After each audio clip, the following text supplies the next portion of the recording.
Good morning friends. स्वागत है आपका आपके अपने YouTube channel study with Ravi Thakur पर। चलिए आज के हिंदी एडिटोरियल वोकैबुलरी की शुरुआत करते हैं। वोकैबुलरी के पीडीएफ के लिए आप मुझसे टेलीग्राम ग्रुप पर जुड़ सकते हैं। मैं अपने टेलीग्राम ग्रुप का लिंक इसी वीडियो के डिस्क्रिप्शन बॉक्स में डाल दूंगा, तो आप इसी वीडियो के डिस्क्रिप्शन बॉक्स में जाकर मेरे टेलीग्राम ग्रुप के लिंक को एक्सेस कर सकते हैं। तो चलिए शुरुआत करते हैं आज की द हिंदू एडिटोरियल वोकैबुलरी की।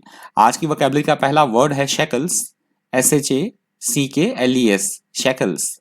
ये शब्द यहाँ पे नाउन की तरह यूज हुआ है। इसका मतलब होता है किसी तरह की हथकड़ी होना, बेड़ी होना, जो या हम बोल सकते हैं किसी को कुछ करने से, किसी को कुछ कोई काम करने से रोकना, उसको बोला जाता है इंग्लिश में shackles. If you are shackled by something it prevents you from doing what you want to do, that is called shackles. अगला शब्द है ट्रांजिशन। ट्रांजिशन यहाँ पे नाउन की तरह यूज हुआ है।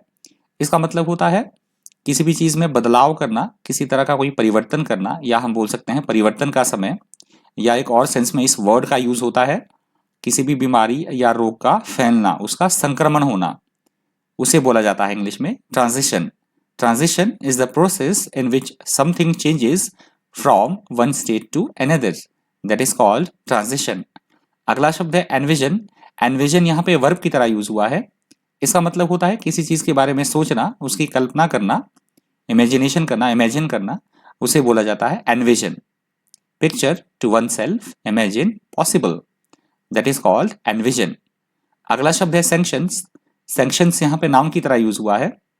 इसका मतलब होता है यदि कोई देश किसी तरह के कोई अंतर्राष्ट्रीय कानून है उनका उल्लंघन करता है, उनका पालन नहीं करता है, तो उस देश पर किसी तरह के कोई व्यापारिक प्रतिबंध या फिर कुछ दूसरे प्रतिबंध या रोक लगा देना, तो उसको बोला जाता है सैंक्शंस।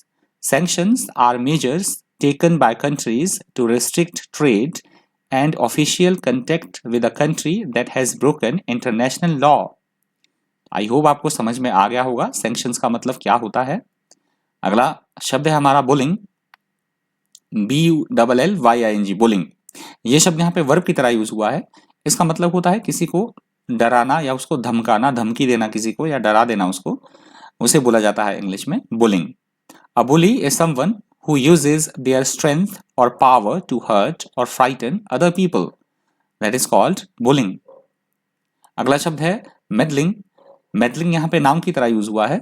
इसका मतलब होता है परिवर्तन करना, किसी चीज में परिवर्तन करना, छेड़छाड़ करना, उसमें किसी तरह का कोई बदलाव करना, उसमें त्रुटि पैदा करना, किसी तरह की विकृति पैदा करना, उसे बोला जाता है meddling.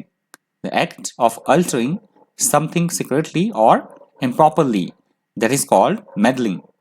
अगला शब्द है daunting. daunting यहाँ पे वर्ब की तरह यूज हुआ है। इसका मतलब होता है ऐसी कोई चीज जो हमें भयभीत कर दे, हमें डरा दे, डरावना होना बेहद, उसे बोला जाता है इंग्लिश में daunting. Something that is daunting makes you feel slightly afraid or worried about dealing with it, that is called daunting. अगला शब्द है coercion. coercion यहाँ पे नाउन की तरह यूज हुआ है। इसका मतलब होता है किसी तरह से किसी के साथ कोई जोर जबरदस्ती करना, जबरदस्ती अपना काम निकलवाना या जोर जबरदस्ती करना किसी के साथ, उसको बोला जाता है इंग्लिश में coercion. Coercion is the act or process of persuading someone forcefully to do something that they do not want to do. That is called coercion. अगला शब्द है पैराडाइम. पैराडाइम यहाँ पे नाउन की तरह यूज हुआ है। इसका मतलब होता है किसी भी चीज का एक आदर्श उदाहरण या एक आदर्श नमूना होना, उसे बोला जाता है paradigm. A paradigm is a model for something that explains it or shows how it can be produced. That is called paradigm. और आज की वोकैबुलरी का अंतिम शब्द है यूनिलेटरलिज्म. यूनिलेटरलिज्म यहाँ पे नाउन की तरह यूज हुआ है। इसका मतलब होता है किसी भी चीज के केवल एक ही पक्ष के बारे में सोचना, ऐसी कोई चीज या ऐसी कोई बात जो केवल एक पक्षीय हो, जिसमें केवल एक ही पक्ष के बारे में सोचा जाए। और इसी एडिटोरियल में एक और वर्ड यूज हुआ था इसका जस्ट अपोजिट, मल्टीलेटरलिज्म, तो वो मैंने नहीं लिया है, मैंने लिया है सिर्फ यूनिलेटरलिज्म। आप एडिटोरियल पढ़ेंगे तो आपको वहाँ मल्टीलेटरलिज्म भी मिल जाएगा।